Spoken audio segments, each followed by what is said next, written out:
नमस्कार। आकाशवाणी से प्रस्तुत है समाचार संध्या।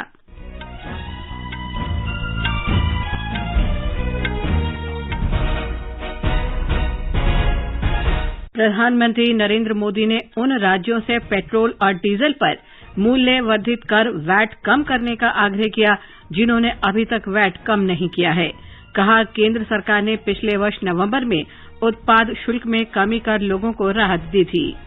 प्रधानमंत्री ने राज्यों के मुख्यमंत्रियों के साथ वर्चुअल माध्यम से देश में कोविड की स्थिति पर चर्चा की। सभी पात्र बच्चों के शीघ्र टीकाकरण की प्राथमिकता पर बल दिया। प्रधानमंत्री नरेंद्र मोदी कल असम जाएंगे। कार्बी आंगलोंग जिले के दीफू में शांति, एकता और विकास रैली को संबोधित करेंगे। भारतीय जीवन बीमा निगम का पब्लिक इश्यू प्रमुख निवेशकों के लिए 2 मई को आएगा। 4 मई से लोगों के लिए उपलब्ध होगा। केंद्रीय मंत्रिमंडल ने जम्मू कश्मीर के किश्तवाड़ जिले में 540 मेगावाट की क्वार पनबिजली परियोजना की स्वीकृति दी।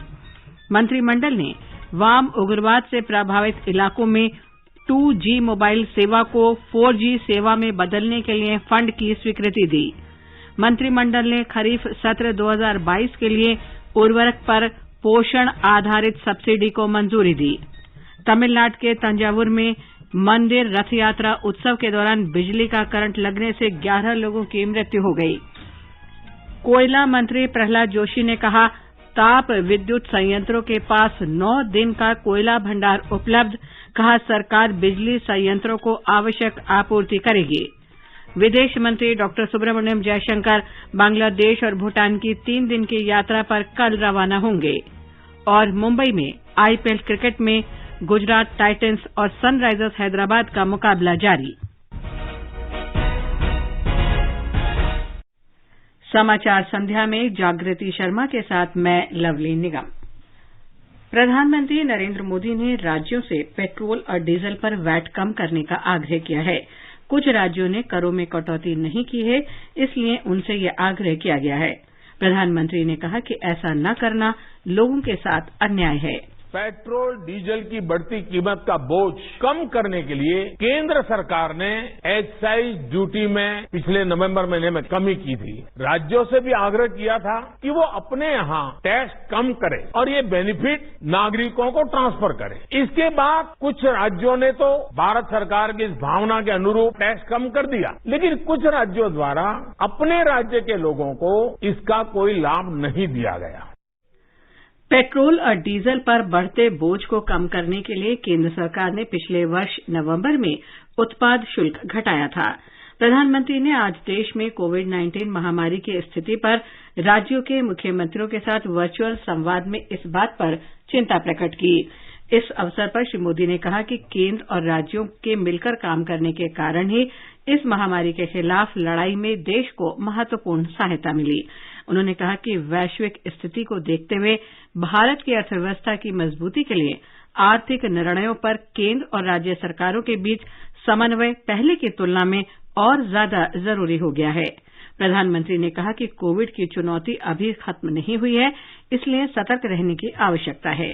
कोरोना की चुनौती अभी पूरी तरह से टली नहीं है। ओमिक्रॉन और उसके सब वेरिएंट्स किस तरह गंभीर परिस्थिति पैदा कर सकते हैं, ये यूरोप के देशों में हम देख रहे हैं। पिछले कुछ महीनों में कुछ देशों में इन सब वेरिएंट्स की वजह से कई सर्ज आए हैं। हम भारतवासियों ने कई देशों की तुलना में अपने देश में हालात को काफी बेहतर और नियंत्रण में रखा है।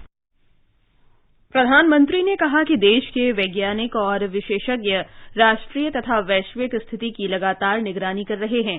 प्रधानमंत्री ने कहा कि देश को पहले ही अति सक्रिय रूप से और सामूहिक रूप से वैज्ञानिकों और विशेषज्ञों के सुझावों पर कार्य करना होगा।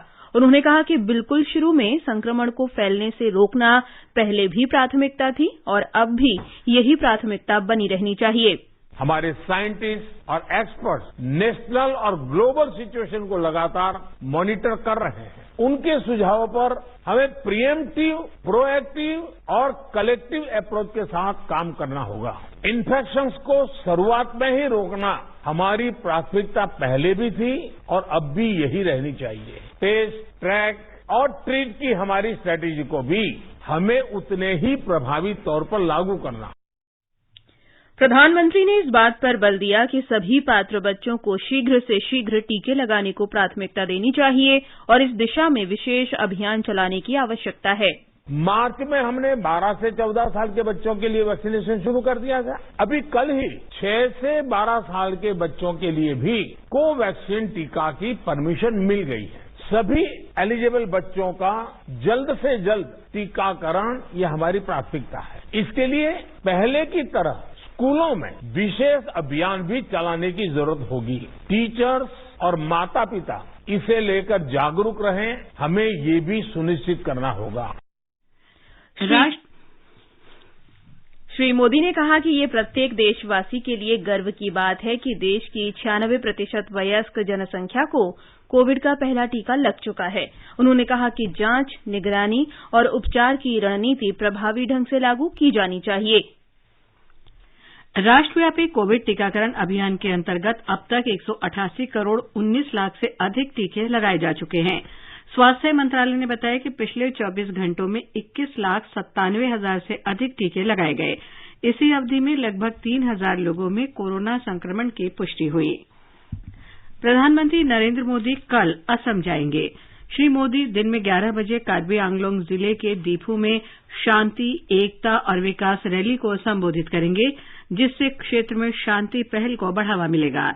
इस दौरान प्रधानमंत्री शिक्षा के क्षेत्र में 500 करोड़ रुपए से अधिक की लागत की विभिन्न परियोजनाओं का शिलान्यास भी करेंगे। इन परियोजनाओं में दीफू में पशु चिकित्सा कॉलेज, पश्चिमी कार्बी आंगलोंग में डिग्री कॉलेज और कृषि कॉलेज, कोलंगा, पश्चिमी कार्बी आंगलोंग की आधारशिला रखना शामिल है। इन परियोजनाओं से क्षेत्र में कौशल और रोजगार के नए अवसर पैदा होंगे। ये समाचार हमारी वेबसाइट newsonair.com/hindi और हमारे mobile app news on AIR पर भी उपलब्ध हैं। कंपटीशन की अगर आप कर रहे हैं तैयारी, तो उनके लिए ऑल इंडिया रेडियो पर हम लाए हैं अभ्यास, एक ऐसा कार्यक्रम जिसमें आप पूछेंगे सवाल व्हाट्सएप नंबर 9289094044 पर, या फिर ईमेल करेंगे abhyas.airnews@gmail.com पर और हमारे विशेषज्ञ देंगे इसका जवाब। इस बार का विषय है सोशियोलॉजी। सवाल भेजने की अंतिम तारीख है 27 अप्रैल। आपका अभ्यास हमारा प्रयास।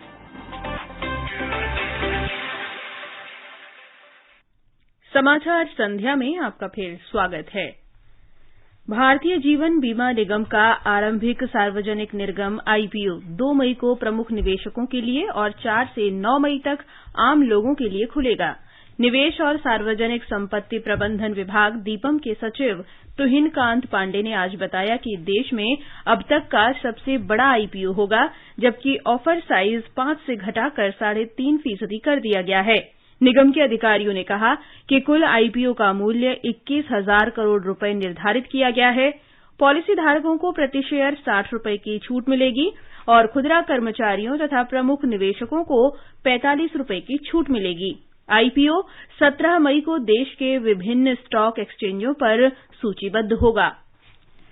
प्रधानमंत्री नरेंद्र मोदी की अध्यक्षता में मंत्रिमंडल की आर्थिक कार्य समिति ने जम्मू कश्मीर के किश्तवाड़ जिले में चेनाब नदी पर 45 अरब रुपए से अधिक लागत की 540 मेगावाट क्वार पनबिजली परियोजना के निर्माण की स्वीकृति दे दी है। क्वार हाइड्रो इलेक्ट्रिक प्रोजेक्ट एनएचपीसी की कंपनी है, चेनाब वैली पावर प्रोजेक्ट, इसकी एक सब्सिडरी है, वो बनाएगी। इसमें 51% शेयर एनएचपीसी का और 49% शेयर जम्मू कश्मीर के स्टेट पावर डेवलपमेंट कॉरपोरेशन का होगा। आत्मनिर्भर बिजली के क्षेत्र में जम्मू कश्मीर को बनाने के लिए ये निर्णय लिया गया है। केंद्रीय मंत्रिमंडल की बैठक में खरीफ मौसम के लिए फास्फोरस और पोटाश युक्त उर्वरकों के लिए पौष्टिक तत्व आधारित सब्सिडी दरों की भी स्वीकृति दी गई। श्री अनुराग ठाकुर ने बताया कि पिछले वर्ष की तुलना में इस साल प्रति बोरी सब्सिडी की दर 50% से अधिक बढ़ाई गई है। कुल मिलाकर लगभग 61,000 करोड़ रुपए की सब्सिडी की स्वीकृति दी गई। 2013-14 में इस पर सब्सिडी 29,426 करोड़ रुपया थी, जो बढ़ाकर 60,939 करोड़ रुपया केवल खरीफ के सीजन के लिए की गई। श्री ठाकुर ने बताया कि मंत्रिमंडल ने प्रधानमंत्री street vendors Atmanirbhar Nidhi PM Svanidhi को दिसंबर 2024 तक बढ़ाने की भी स्वीकृति दी। श्री ठाकुर ने बताया कि इस योजना के अंतर्गत पात्र वेंडर्स और उनके परिवार प्रधानमंत्री जीवन ज्योति बीमा योजना, पीएम सुरक्षा बीमा योजना और प्रधानमंत्री जनधन योजना सहित सामाजिक सुरक्षा की 8 योजनाओं का लाभ उठा सकते हैं। Street vendor Atmanirbhar Nidhi PM Svanidhi के माध्यम से देश भर के लाखों वेंडर्स को लाभ मिला। आज निर्णय लिया गया है कि इस योजना को अब दिसंबर 2024 तक बढ़ा दिया जाएगा। इसमें सारे ही कोलेटरल फ्री लोन मिलते हैं। अगर कोई स्ट्रीट वेंडर लोन लेता है तो मान लीजिए 11% ब्याज बैंक का आपको लगता है तो 7% के लगभग सब्सिडी भारत सरकार उसके ऊपर देती है। मात्र 4% ब्याज पर इसको पैसा देना पड़ता है। इस योजना के अंतर्गत ऋण के लिए 50 अरब रुपए की राशि उपलब्ध कराई गई है। आज मंत्रिमंडल के फैसले से यह राशि बढ़कर 81 अरब हो जाएगी। इससे स्ट्रीट वेंडर्स को अपने कारोबार का विस्तार करने और आत्मनिर्भर बनने में सहायता मिलेगी। केंद्रीय मंत्रिमंडल ने आज वाम उग्रवाद प्रभावित क्षेत्रों में सुरक्षा स्थलों पर 2G मोबाइल सेवाओं को 4G सेवाओं में बदलने के लिए सार्वभौमिक सेवा दायित्व कोष को स्वीकृति दे दी। मंत्रिमंडल की बैठक के बाद सूचना और प्रसारण मंत्री अनुराग ठाकुर ने संवाददाताओं को बताया कि इससे इन क्षेत्रों में बेहतर इंटरनेट और डेटा सेवा उपलब्ध होगी। उन्होंने कहा कि इस परियोजना के तहत वाम उग्रवाद प्रभावित क्षेत्रों में 4G सेवाएं उपलब्ध कराने के लिए 2542 मोबाइल टावरों को उन्नत बनाया जाएगा। इस परियोजना पर 24 अरब 26 करोड़ रुपए की लागत आएगी। ये परियोजना उत्तर प्रदेश, छत्तीसगढ़, झारखंड, ओडिशा और महाराष्ट्र सहित 10 राज्यों में लागू की जाएगी। उन्होंने कहा कि इन सभी टावरों का उन्नयन बीएसएनएल करेगा। तमिलनाडु में आज तड़के बिजली का करंट लगने से 11 लोगों की मृत्यु हो गई। ये दुर्घटना तंजावुर जिले के कोलिमेड में हुई। दुर्घटना में 16 अन्य लोग घायल भी हुए। घायलों को तंजावुर राजकीय चिकित्सा महाविद्यालय में भर्ती कराया गया है। प्रधानमंत्री नरेंद्र मोदी ने इस घटना पर दुख व्यक्त किया है। श्री मोदी ने पीड़ित परिवारों को प्रधानमंत्री राहत कोष से 2-2 लाख रुपए और घायलों को 50-50 हजार रुपए देने की घोषणा की है। तमिलनाडु के मुख्यमंत्री एमके स्टालिन ने भी पीड़ित परिवारों को 5-5 लाख रुपए की अनुग्रह राशि देने की घोषणा की है। और आगे बढ़ने से पहले मुख्य समाचारों पर एक नजर। प्रधानमंत्री नरेंद्र मोदी ने उन राज्यों से पेट्रोल और डीजल पर मूल्य वर्धित कर वैट कम करने का आग्रह किया जिन्होंने अभी तक वैट कम नहीं किया है। कहा, केंद्र सरकार ने पिछले वर्ष नवंबर में उत्पाद शुल्क में कमी कर लोगों को राहत दी थी। प्रधानमंत्री ने राज्यों के मुख्यमंत्रियों के साथ वर्चुअल माध्यम से देश में कोविड की स्थिति पर चर्चा की। सभी पात्र बच्चों के शीघ्र टीकाकरण की प्राथमिकता पर बल दिया। प्रधानमंत्री नरेंद्र मोदी कल असम जाएंगे। कार्बी आंगलांग जिले के दीफू में शांति, एकता और विकास रैली को संबोधित करेंगे। भारतीय जीवन बीमा निगम का पब्लिक इश्यू प्रमुख निवेशकों के लिए 2 मई को आएगा। 4 मई से लोगों के लिए उपलब्ध होगा। केंद्रीय मंत्रिमंडल ने जम्मू कश्मीर के किश्तवाड़ जिले में 540 मेगावाट की क्वार पनबिजली परियोजना की स्वीकृति दी। मंत्रिमंडल ने वाम उग्रवाद से प्रभावित इलाकों में 2G मोबाइल सेवा को 4G सेवा में बदलने के लिए फंड की स्वीकृति दी। मंत्रिमंडल ने खरीफ सत्र 2022 के लिए उर्वरक पर पोषण आधारित सब्सिडी को मंजूरी दी। तमिलनाडु के तंजावुर में मंदिर रथयात्रा उत्सव के दौरान बिजली का करंट लगने से 11 लोगों की मृत्यु हो गई। कोयला मंत्री प्रहलाद जोशी ने कहा, ताप विद्युत संयंत्रों के पास 9 दिन का कोयला भंडार उपलब्ध। कहा, सरकार बिजली संयंत्रों को आवश्यक आपूर्ति करेगी। विदेश मंत्री डॉ सुब्रमण्यम जयशंकर बांग्लादेश और भूटान की 3 दिन की यात्रा पर कल रवाना होंगे। और मुंबई में आईपीएल क्रिकेट में गुजरात टाइटंस और सनराइजर्स हैदराबाद का मुकाबला जारी। आजादी के अमृत महोत्सव के पावन अवसर पर आकाशवाणी समाचार के कार्यक्रम परिक्रमा में बृहस्पतिवार को शाम 4:45 पर सुनिए देश की आजादी में अपना अमूल्य योगदान देने वाले भारतीय स्वतंत्रता संग्राम के सेनानियों की वीर गाथा।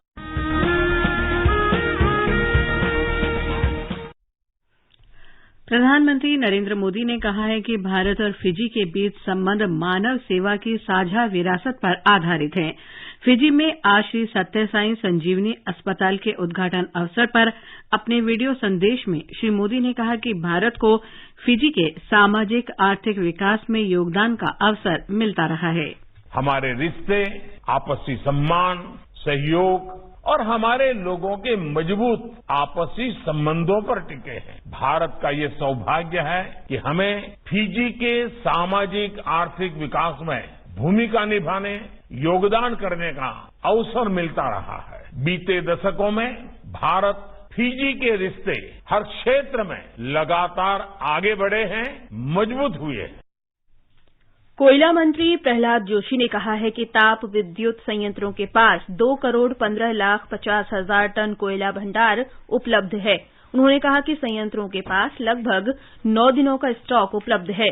श्री जोशी ने कहा कि कोल इंडिया के साथ मिलकर लगभग 7,25,00,000 टन भंडारण उपलब्ध है। कोयला मंत्री ने कहा कि सरकार स्थिति की निगरानी कर रही है। उपराष्ट्रपति एम वेंकैया नायडू ने आज आंध्र प्रदेश के नेल्लोर में आकाशवाणी के एफएम केंद्र का 10 किलोवाट क्षमता के ट्रांसमीटर का उद्घाटन किया। ट्रांसमीटर के टॉवर की ऊंचाई 100 मीटर है। इस अवसर पर उन्होंने मीडिया का आह्वान किया कि वे नैतिक पत्रकारिता के सिद्धांतों पर चलें और समाचारों का संकलन जिम्मेदारी से करें। आकाशवाणी स्टूडियो पहुंचने के तुरंत बाद श्री नायडू ने प्रसारण में विशेष भाषण दिया और एफएम टॉवर नेल्लोर वासियों को समर्पित किया। उन्होंने इस बात पर प्रसन्नता व्यक्त की कि जिस समय वो सूचना और प्रसारण मंत्री थे, उस समय उन्होंने नेल्लोर आकाशवाणी की नींव रखी थी और आज इस स्टेशन से कार्यक्रमों का प्रसारण किया जा रहा है। विदेश मंत्री डॉक्टर एस जयशंकर 28 से 30 अप्रैल तक बांग्लादेश और भूटान की आधिकारिक यात्रा पर रहेंगे। बांग्लादेश यात्रा के दौरान डॉक्टर जयशंकर प्रधानमंत्री शेख हसीना और विदेश मंत्री एके अब्दुल मोमेन से मुलाकात करेंगे। श्री जयशंकर भूटान यात्रा के दौरान राजा जिग्मे खेसर नामग्यल वांगचुक और प्रधानमंत्री डॉक्टर लोटछेरिंग से मुलाकात करेंगे। वे विदेश मंत्री से भी मिलेंगे। भारत और भूटान के बीच द्विपक्षीय संबंध हैं जो विश्वास, सद्भावना और आपसी समझदारी पर आधारित हैं। प्रधानमंत्री नरेंद्र मोदी 2 से 4 मई तक जर्मनी, डेनमार्क और फ्रांस की यात्रा पर होंगे। इस वर्ष प्रधानमंत्री की ये पहली विदेश यात्रा होगी। यात्रा के पहले चरण में प्रधानमंत्री जर्मनी के चांसलर ओलेफ शोल्स के साथ द्विपक्षीय वार्ता करेंगे। दोनों नेता छठे भारत जर्मन अंतर सरकारी संवाद की सह अध्यक्षता भी करेंगे। दूसरे चरण में प्रधानमंत्री डेनमार्क की राजधानी कोपेनहेगन जाएंगे। वे डेनमार्क के प्रधानमंत्री के निमंत्रण पर वहां जा रहे हैं। प्रधानमंत्री डेनमार्क की मेजबानी में हो रहे दूसरे भारत नॉर्डिक शिखर सम्मेलन में भाग लेंगे। यात्रा के अंतिम चरण में प्रधानमंत्री कुछ समय के लिए पेरिस में रुकेंगे। वे फ्रांस के राष्ट्रपति इमैनुअल मैक्रों के साथ वार्ता करेंगे। मुंबई में आईपीएल क्रिकेट में इस समय गुजरात टाइटंस का सामना सनराइजर्स हैदराबाद से हो रहा है। गुजरात ने टॉस जीतकर पहले गेंदबाजी करने का फैसला किया है। ताजा समाचार मिलने तक हैदराबाद ने 8 ओवर में 2 विकेट पर 66 रन बना लिए हैं। गुजरात 7 में से 6 मैच जीतकर 12 अंक लेकर तालिका में दूसरे स्थान पर है। हैदराबाद 7 में से 5 मैच जीतकर 10 अंक के साथ तीसरे स्थान पर है। बेंगलुरु में खेलो इंडिया विश्वविद्यालय खेलों में आज चौथे दिन बैडमिंटन में जैन विश्वविद्यालय कर्नाटक ने पुरुष और महिला टीम स्पर्धा में स्वर्ण पदक जीता। भारोत्तोलन में मैंगलोर विश्वविद्यालय की एन मारिया ने 87 किलोग्राम भार वर्ग में राष्ट्रीय रिकॉर्ड तोड़कर स्वर्ण पदक जीता। जैन विश्वविद्यालय के शिवा श्रीधर ने 400 मीटर मेडले व्यक्तिगत स्पर्धा में 5वां स्वर्ण पदक हासिल किया। पदक तालिका में जैन विश्वविद्यालय 11 स्वर्ण, 4 रजत और 1 कांस्य पदक के साथ शीर्ष पर है। ये समाचार आकाशवाणी से प्रसारित किए जा रहे हैं। ताजा समाचार जानने के लिए आप हमारे Twitter handle @AIR News Hindi को फॉलो कर सकते हैं। आजादी के अमृत महोत्सव के अंतर्गत आइए अब सुनते हैं आकाशवाणी की विशेष प्रस्तुति आजादी का सफर। आजादी का अमृत महोत्सव।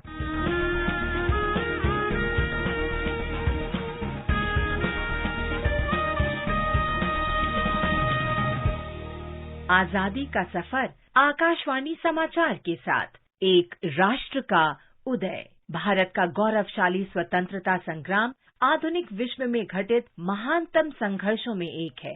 आकाशवाणी समाचार प्रत्येक दिन आप तक पहुंचा रहा है स्वतंत्रता आंदोलन की एक झलक।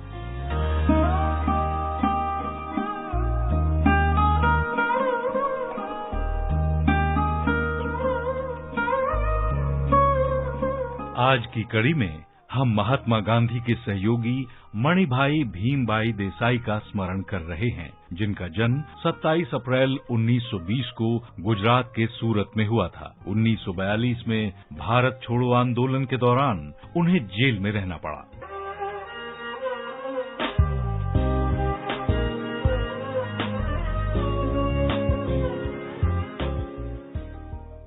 उन्नीस 1946 में महात्मा गांधी ने मणिभाई देसाई को पुणे के निकट स्थित उर्ली कंचन भेजा। उन्होंने ग्रामीण लोगों के हित में कई पहल की और उनको बढ़ावा दिया। इनमें सूखे की आशंका वाले क्षेत्रों में जल वितरण प्रणाली की स्थापना, उर्ली कंचन में व्यावसायिक प्रशिक्षण को बढ़ावा देने के विशेष उद्देश्य के साथ ग्रामीण स्कूल और संयुक्त सहकारी कृषि सोसाइटी की स्थापना शामिल है।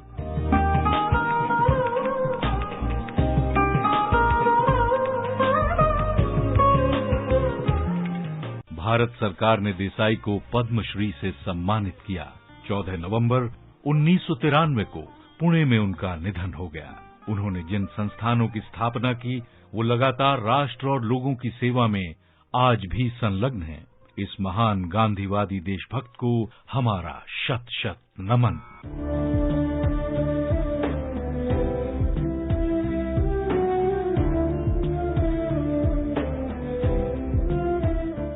हम आज स्वाधीनता सेनानी अंजना देवी चौधरी को याद कर रहे हैं। उनका निधन 27 अप्रैल 1981 को हुआ। उन्होंने अपने पति स्वतंत्रता सेनानी राम नारायण चौधरी के साथ मिलकर राजपूताना रियासतों की सामंती नीतियों से लड़ाई लड़ी। 1920 में स्थापित राजस्थान सेवा संघ के माध्यम से अंजना देवी ने गरीब किसानों और भूमिहीन मजदूरों के हितों के लिए काम किया। अंजना देवी ने 1921 से 1924 तक मेवाड़ और बूंदी की महिलाओं में राजनैतिक चेतना जगाई। उन्होंने सामाजिक सुधार के कार्य और सत्याग्रह भी किया। बाद में अंजना देवी ने बिजोलिया में 500 महिलाओं के जुलूस का नेतृत्व किया और गिरफ्तार किसानों को रिहा कराया।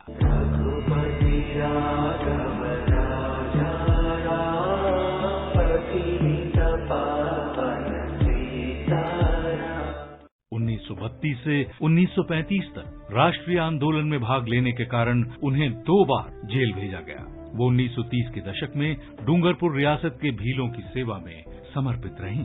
वो 1939 से 1942 तक सेवाग्राम आश्रम में रहीं और महात्मा गांधी के कार्यक्रमों में शामिल हुईं। अंजना देवी 5 साल तक भारत सेवक समाज के महिला सूचना विभाग के संचालन में भी व्यस्त रहीं। उन्होंने जीवन भर जन सेवा और राष्ट्र निर्माण के लिए स्वयं को समर्पित कर दिया। स्वतंत्रता सेनानी अंजना देवी को हमारी ओर से श्रद्धांजलि।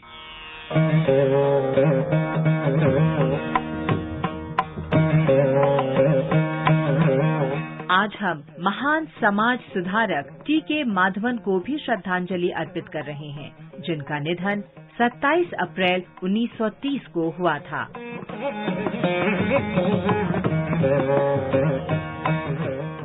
माधवन का जन्म 2 सितंबर 1884 को केरल के कार्तिकापल्ली में हुआ था। वे समाज सुधार आंदोलन में बहुत ही सक्रिय रहे और 1915 में उन्होंने साप्ताहिक समाचार पत्र देशाभिमानी का प्रकाशन शुरू किया। 1918 में उन्होंने जाति और समुदाय से परे सभी लोगों के लिए मंदिरों में प्रवेश और उपासना के अधिकार की मांग को लेकर त्रावणकोर की विधायी परिषद श्री मूलम प्रजा सभा में प्रस्ताव पेश किया। ये प्रस्ताव 1923 में इंडियन नेशनल कांग्रेस के काकीनाडा अधिवेशन में पेश किया गया। शोषित वर्गों को वायकॉम महादेव मंदिर के सामने की सड़क पर आने जाने का अधिकार दिलाने के लिए 1924 में माधवन, के. केलप्पन और के.पी. मेनन के नेतृत्व में वायकॉम सत्याग्रह की शुरुआत हुई।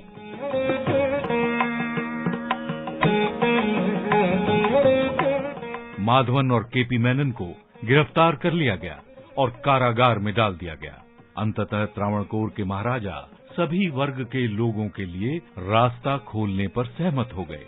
हालांकि माधवन को मंदिर में सबके प्रवेश के लिए अपना संघर्ष जारी रखना पड़ा। वो तिरुनेलवेली में गांधी जी से मिले और उनसे वायकोम आने का आग्रह किया। 46 वर्ष की उम्र में अपनी आवास पर माधवन का निधन हो गया। अंतिम सांस तक वे वंचितों के लिए लड़ते रहे। महान समाज सेवी पीके माधवन को हमारी भावभीनी श्रद्धांजलि।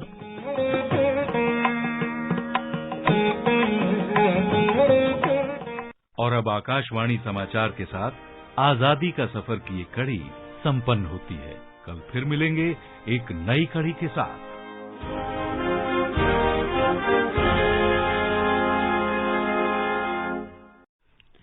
FSSAI ने खाद्य व्यापारियों और उपभोक्ताओं के लिए food safety connect app launch किया है। इसके द्वारा सरलता से FSSAI पंजीकरण का आवेदन किया जा सकता है। उपभोक्ता इस ऐप का उपयोग संबंधित शिकायतों को दर्ज करने के लिए कर सकते हैं। इस ऐप को गूगल प्ले स्टोर से डाउनलोड किया जा सकता है। और अब आर्थिक जगत की खबरों के साथ हैं विशाल शर्मा। बॉम्बे स्टॉक एक्सचेंज का सेंसेक्स 537 अंक लुढ़ककर 56,819 पर बंद हुआ। नेशनल स्टॉक एक्सचेंज का निफ्टी भी 162 अंक की गिरावट से 17,038 पर आ गया। अंतरबैंक विदेशी मुद्रा बाजार में रुपया डॉलर के मुकाबले 5 पैसे मजबूत होकर 76 रुपए 53 पैसे प्रति डॉलर के स्तर पर बंद हुआ और अंतर्राष्ट्रीय बाजार में ब्रेंट कच्चे तेल की कीमतें $104.70 प्रति बैरल के आसपास रहीं। किसान भागीदारी प्राथमिकता हमारी अभियान के अंतर्गत देश भर में फसल बीमा पाठशाला का आयोजन किया गया। कृषि मंत्री नरेंद्र सिंह तोमर ने राज्य मंत्री कैलाश चौधरी के साथ फसल बीमा पाठशाला पर राष्ट्रीय स्तर के विशेष कार्यक्रम की अध्यक्षता की। 1 लाख से अधिक किसानों ने वर्चुअली बातचीत में श्री तोमर ने कहा कि फसल बीमा योजना के अंतर्गत सरकार को किसानों से प्रीमियम राशि के रूप में 21,000 करोड़ रुपए की राशि प्राप्त हुई है। कार्मिक लोक शिकायत और पेंशन मंत्रालय इस साल अप्रैल से अगले साल मार्च तक राष्ट्रीय सुशासन पर एक वेबिनार श्रृंखला का आयोजन कर रहा है। केंद्रीय मंत्री डॉ जितेंद्र सिंह कल राष्ट्रीय सुशासन वेबिनार श्रृंखला का उद्घाटन करेंगे। और अब एक नजर कल के मौसम पूर्वानुमान पर। सबसे पहले देश के 4 महानगरों के मौसम का हाल। राजधानी दिल्ली में तेज गर्मी रहेगी। मुंबई और कोलकाता में आमतौर पर आसमान साफ रहेगा। चेन्नई में आंशिक रूप से बादल छाए रहने के आसार हैं। श्रीनगर में आंशिक रूप से बादल छाए रहेंगे। जम्मू और मुजफ्फराबाद में आसमान साफ रहेगा। लेह और गिलगित में आमतौर पर बादल छाए रहेंगे। देश के पूर्वोत्तर हिस्से गुवाहाटी, शिलंग, ईटानगर और गंगटोक में आमतौर पर बादल छाए रहेंगे। इम्फाल, आइजॉल, कोहिमा और अगरतला में आंशिक रूप से बादल छाए रहेंगे। और अंत में मुख्य समाचार एक बार फिर। प्रधानमंत्री नरेंद्र मोदी ने उन राज्यों से पेट्रोल और डीजल पर मूल्य वर्धित कर वैट कम करने का आग्रह किया है जिन्होंने अभी तक वैट कम नहीं किया है। कहा, केंद्र सरकार ने पिछले वर्ष नवंबर में उत्पाद शुल्क में कमी कर लोगों को राहत दी थी। प्रधानमंत्री ने राज्यों के मुख्यमंत्रियों के साथ वर्चुअल माध्यम से देश में कोविड की स्थिति पर चर्चा की। सभी पात्र बच्चों के शीघ्र टीकाकरण की प्राथमिकता पर बल दिया। प्रधानमंत्री नरेंद्र मोदी कल असम जाएंगे। कार्बी आंगलंग जिले के दीफू में शांति, एकता और विकास रैली को संबोधित करेंगे। भारतीय जीवन बीमा निगम का पब्लिक इश्यू प्रमुख निवेशकों के लिए 2 मई को आएगा। 4 मई से लोगों के लिए उपलब्ध होगा। केंद्रीय मंत्रिमंडल ने जम्मू कश्मीर के किश्तवाड़ जिले में 540 मेगावाट की क्वार पनबिजली परियोजना की स्वीकृति दी। मंत्रिमंडल ने वाम उग्रवाद से प्रभावित इलाकों में 2G मोबाइल सेवा को 4G सेवा में बदलने के लिए फंड की स्वीकृति दी। मंत्रिमंडल ने खरीफ सत्र 2022 के लिए उर्वरक पर पोषण आधारित सब्सिडी को मंजूरी दी। तमिलनाडु के तंजावुर में मंदिर रथ यात्रा उत्सव के दौरान बिजली का करंट लगने से 11 लोगों की मृत्यु। कोयला मंत्री प्रहलाद जोशी ने कहा, ताप विद्युत संयंत्रों के पास 9 दिन का कोयला भंडार उपलब्ध। कहा, सरकार बिजली संयंत्रों को आवश्यक आपूर्ति करेगी। विदेश मंत्री डॉ सुब्रमण्यम जयशंकर बांग्लादेश और भूटान की 3 दिन की यात्रा पर कल रवाना होंगे। और मुंबई में IPL क्रिकेट में गुजरात टाइटंस और सनराइजर्स हैदराबाद का मुकाबला जारी। इसके साथ ही समाचार संध्या का ये अंक समाप्त हुआ। नमस्कार।